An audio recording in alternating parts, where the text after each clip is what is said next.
Pemirsa, Polda Metro Jaya menangkap bos Pandawa Group beserta 4 orang komplotannya. Keempat pelaku ini ditangkap atas kasus penipuan investasi bodong.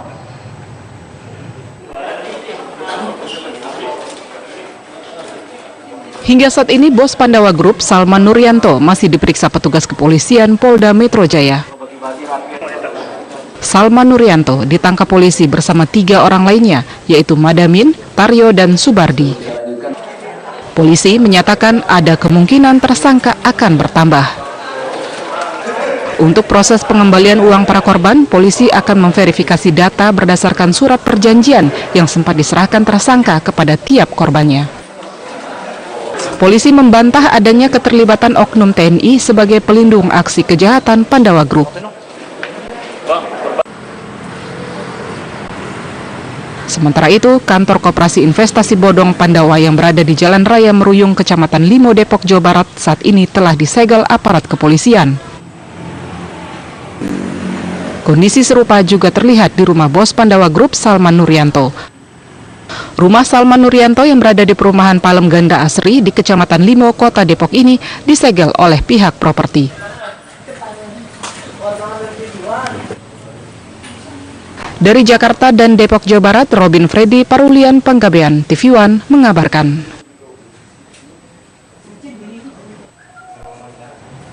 Lalu bagaimana perkembangan penyidikan kasus penipuan investasi Pandawa Group? Saya sudah bersama dengan Kombes Pol Wahyu Hadiningrat, Direktur Reskrimsus Polda Metro Jaya dari Mapolda Metro Jaya. Pak Wahyu, selamat malam. Selamat malam, Mbak Brigita. Pak Wahyu, ini sudah ditangkap pelakunya, tetapi masih ada kemungkinan pelaku lain. Kalau dari dari penyidikan, ini seperti apa kemudian dari kesaksian tersangka para pelaku sampai sejauh ini?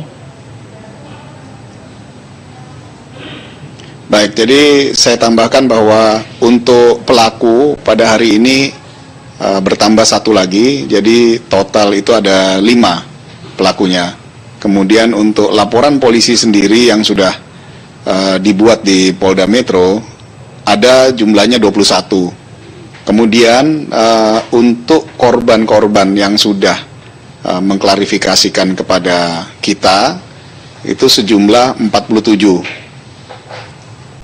3 triliun bukan nominal yang sedikit. Nah, kalau dari catatan, 3 triliun ini dari berapa nasabah, Pak Wahyu? Ini berproses, jadi mulai dari tahun 2012 sampai dengan tahun 2016.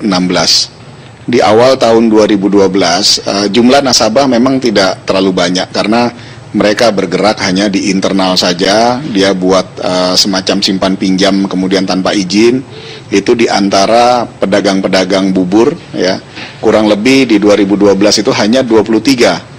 Tapi begitu 2016, itu jumlah daripada nasabah yang mereka sebut adalah investor itu sampai mencapai kurang lebih 500.000, sehingga angka kerugian itu cukup signifikan, sekitar kurang lebih juga 3 triliun. Pak Wahyu, ini cukup menarik karena awalnya pelaku utama merupakan pedagang bubur. Ini bagaimana kemudian ia mengemas sehingga bisa meyakinkan banyak orang kalau dari pengakuan tersangka sampai sejauh ini, Pak?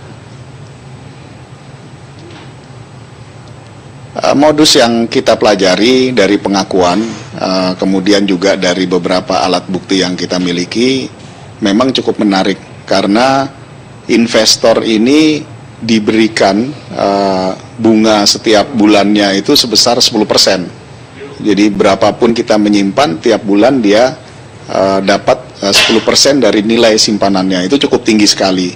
Kemudian nanti setelah uang itu sampai di tangan pelaku NR, dia pinjamkan lagi ke pedagang-pedagang kecil, ya, UKM-UKM, kemudian pedagang-pedagang di sekitar sejabotabek, ya. Dari situ tersangka meminta bunga sebesar 20%, sehingga dia ngambil selisih itu sebesar 10%. Disitulah yang seharusnya menjadi profit daripada pelaku. Tetapi yang terjadi hal itu tidak muncul atau tidak bisa dihasilkan dalam prosesnya, ya Pak? Betul sekali. Jadi dalam prosesnya antara orang yang meminjam dengan bunga 20% dengan orang yang menginvestasikan uangnya, itu lebih banyak orang yang menginvestasikan uangnya, sehingga pelaku juga akan kesulitan untuk meminjamkan uang ini kepada para UKM tersebut. Dengan kesulitan itu sehingga lebih banyak investor daripada yang meminjam, sehingga disitulah terjadi masalah. Pak Wahyu, ini yang kemudian menarik ketika seorang tukang bubur berani membuat koperasi simpan pinjam dengan kerugian yang mencapai 3 triliun. Muncul adanya kabar bahwa ada orang besar di balik si tukang bubur ini. Benar demikian dari hasil penyidikan sejauh ini? Kami sejauh ini belum melihat informasi itu ada dalam keterangan baik pelaku maupun saksi. Kami belum temukan. Tetapi kalau dari investor, adakah kemudian orang-orang besar yang menginvestasikan uang mereka dalam jumlah besar di koperasi milik pelaku ini, Pak?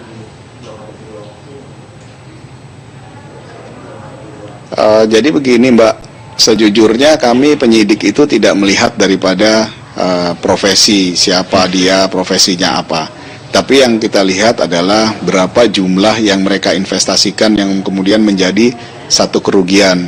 Sehingga kalau dikatakan orang besar ataupun orang kecil itu tidak menjadi bagian daripada proses penyidikan kami.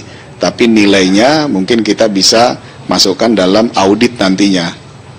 Terbesar berapa, Pak, terakhir yang diinvestasikan? Ada yang sampai 10 miliar untuk menginvestasikannya satu orang. Jadi sistem daripada simpan pinjam ini seperti multi level marketing, di mana Nuryanto memiliki leader-leader di bawahnya. Leader-leader ini ada klasifikasinya, ada yang klasifikasi diamond, kemudian ada yang klasifikasi 8 dan seterusnya. Ya, mereka kategorikan itu sendiri. Dari leader ini dia mempunyai downline. Dari downline pertama, kemudian dia ada lagi downline kedua.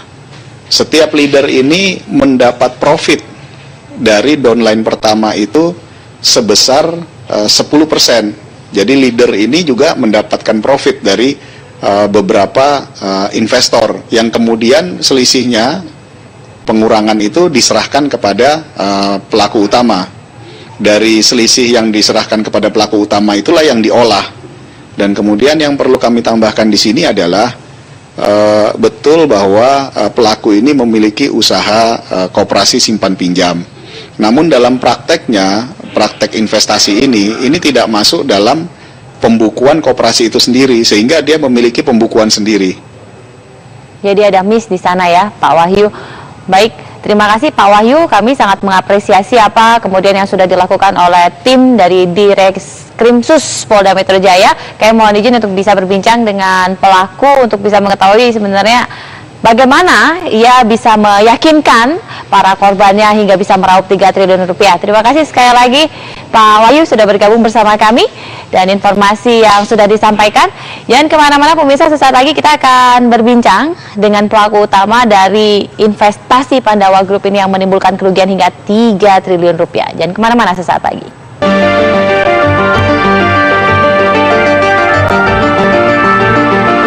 Korban kasus penipuan investasi Pandawa Group di Depok, Jawa Barat terus bertambah. Tidak tanggung-tanggung, dari 20 laporan polisi yang telah masuk, ada 772 orang yang menjadi investor Pandawa Group yang merasa dirugikan dengan nilai total 3 triliun rupiah. Salah satu kuasa hukum korban, Muflis Effendi, menjelaskan sepak terjang Pandawa Group yang menerapkan sistem bisnis koperasi simpan pinjam. Pandawa Group terbentuk sejak tahun 2013. Awalnya menawarkan investasi dengan keuntungan 10% per bulan dengan setoran beragam. Permasalahan tercium di bulan Desember karena profit 10% diturunkan menjadi 5% hingga akhirnya dihentikan. Dana yang tersimpan di Pandawa Group diduga sudah mencapai triliunan rupiah dengan ribuan nasabahnya di seluruh Indonesia. Nah, yang jadi masalah adalah di atasnya leader ini ada diamond. Dan di atasnya diamond ini langsung berhubungan dengan Bapak Nuryanto. Siapakah yang bersalah? Yang pertama adalah pongkolnya adalah Bapak Nuryanto. Yang kedua adalah Diamond. Kalau para Diamond ini tidak bisa membuktikan transaksi transfer yang diberikan oleh para leader, maka Diamond ini akan terjerat hukuman pidana. Otoritas Jasa Keuangan (OJK) menyatakan investasi yang ditawarkan Pandawa Group adalah ilegal. Kasus ini ditangani Polda Metro Jaya. Tim TV One mengabarkan. Ya, Polda Metro Jaya menangkap bos Pandawa Group serta komplotannya. Nah, keempat orang ini ditangkap atas kasus penipuan investasi bodong.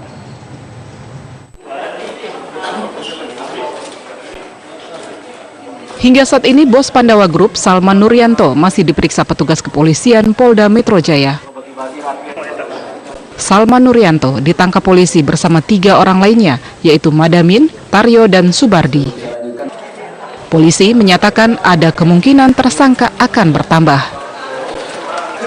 Untuk proses pengembalian uang para korban, polisi akan memverifikasi data berdasarkan surat perjanjian yang sempat diserahkan tersangka kepada tiap korbannya. Polisi membantah adanya keterlibatan oknum TNI sebagai pelindung aksi kejahatan Pandawa Group. Sementara itu, kantor Koperasi Investasi Bodong Pandawa yang berada di Jalan Raya Meruyung, Kecamatan Limo, Depok, Jawa Barat saat ini telah disegel aparat kepolisian. Kondisi serupa juga terlihat di rumah bos Pandawa Group, Salman Nuryanto.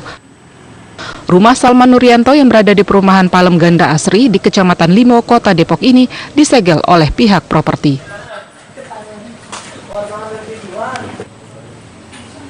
Dari Jakarta dan Depok, Jawa Barat, Robin Freddy Parulian Panggabean, TV One mengabarkan.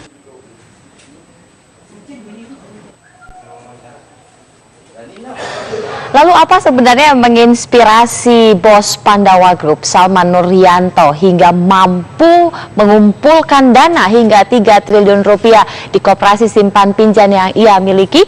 Saya sudah bersama dengan Salman Nuryanto yang saat ini masih ditahan di Polda Metro Jaya pasca ditangkap pada Senin dini hari di Tangerang. Pak Salman, selamat malam. Malam.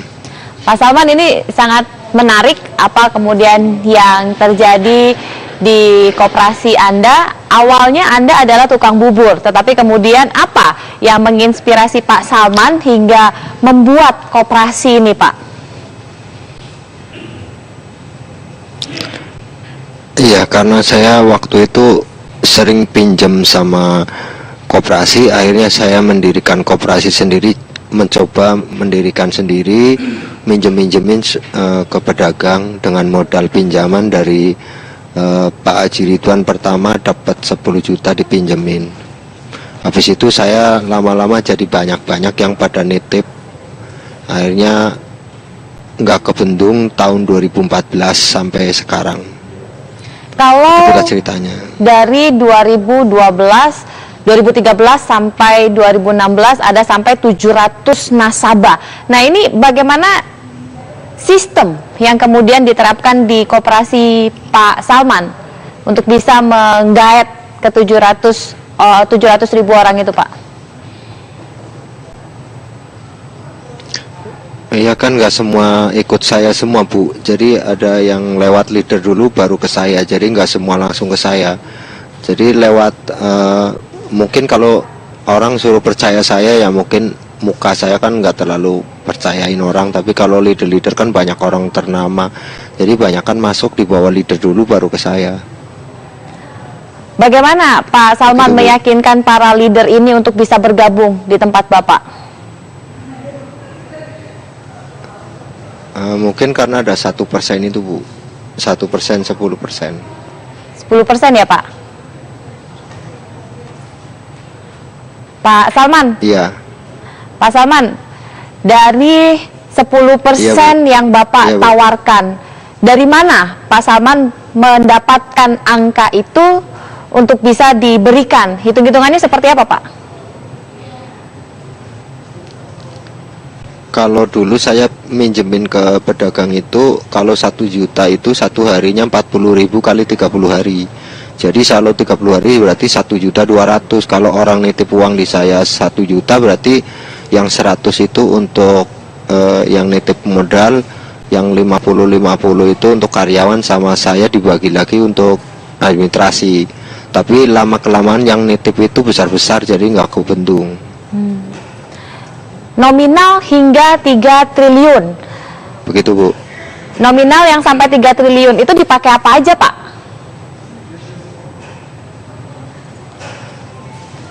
Untuk ada yang untuk bayarin profit, ada juga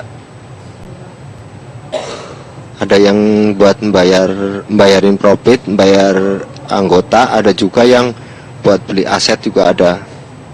Aset itu Seperti seperti rumah, apa, Pak? tanah, sama mobil-mobil ada. Asetnya itu ada tanah, ada rumah, ada mobil Pak Salman, di berbagai daerah itu, Pak.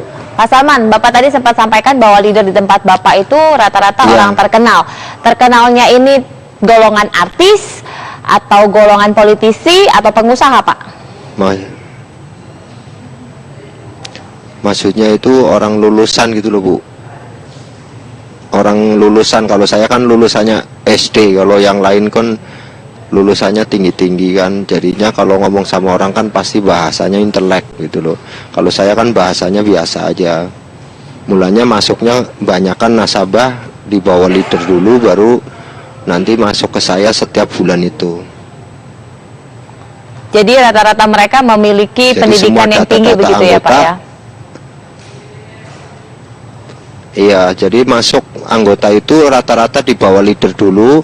Jumlah leader ada berapa itu yang tahu, leader anggotanya berapa itu yang tahu leader. Kalau saya kurang tahu, Bu. Kalau di totalnya 3 triliunnya aja, saya rekeningnya belum sampai 3 triliun. 1 triliun aja nggak pernah ada. Lalu kemana sebenarnya uang itu, Pak?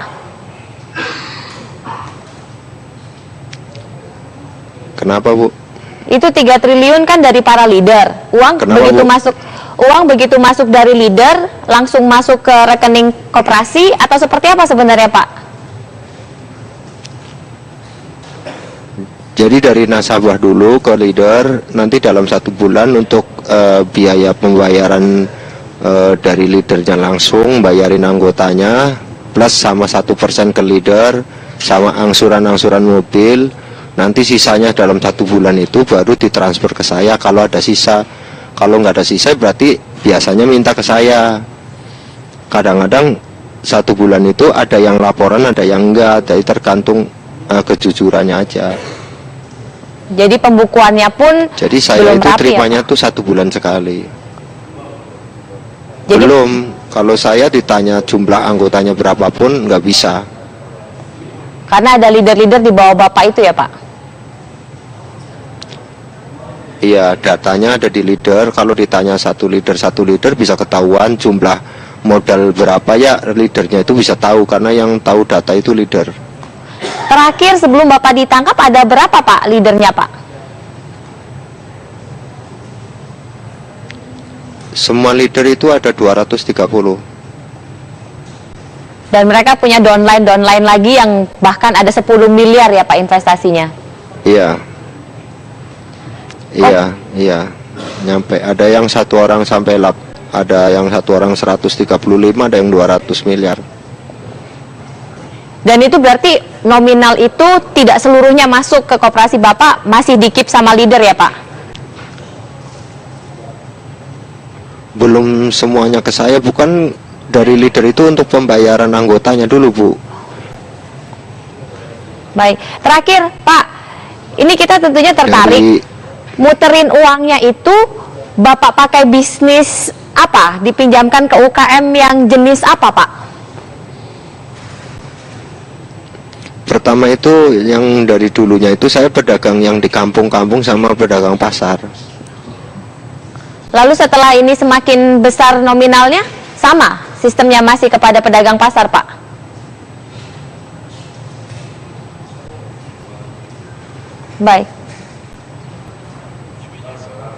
Baik. Terima kasih Pak Nuryanto. Dia adalah bos dari Pandawa Group yang belakangan memang ramai dibicarakan karena berhasil menggait ratusan ribu nasabah dan mengumpulkan dana hingga 3 triliun rupiah, dan sampai saat ini uangnya entah kemana. Kita sama-sama nantikan saja bagaimana kemudian perkembangan dari kasus ini, seperti apa kemudian penyidikan yang dilakukan oleh kepolisian, dan kemungkinan pelaku-pelaku lain ini tadi disampaikan juga ada, tetapi kita sama-sama nantikan saja siapa kemudian pelaku-pelaku lain yang terlibat dalam penipuan investasi bodong ini. Sesaat lagi pemirsa, kami masih akan informasikan sejumlah informasi menarik lainnya. Jangan kemana-mana, tetaplah di Kabar Hari Ini.